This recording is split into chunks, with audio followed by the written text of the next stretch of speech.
Comme un typhon se meurt dans un désert aride.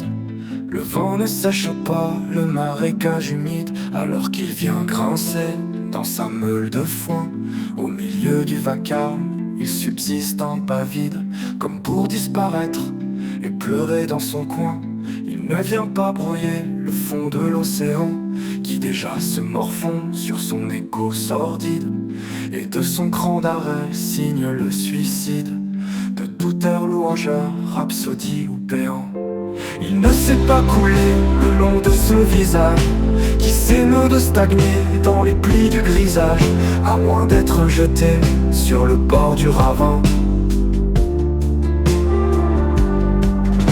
Qui pourrait défroisser le bleuté de sa ride, cachant adroitement tout signe de chagrin.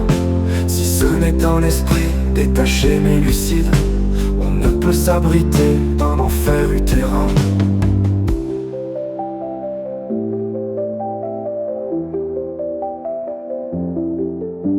On ne peut s'abriter d'un enfer utérin.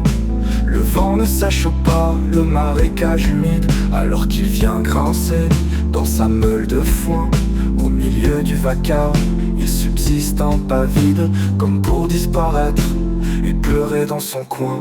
Il ne vient pas brûler le fond de l'océan, qui déjà se morfond sur son écho sordide, et de son cran d'arrêt signe le suicide.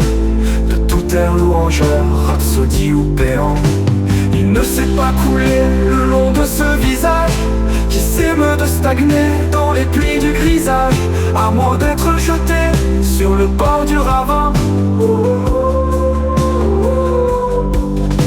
Qui pourrait défroisser le bleuté de sa ride, cachant adroitement tout signe de chagrin.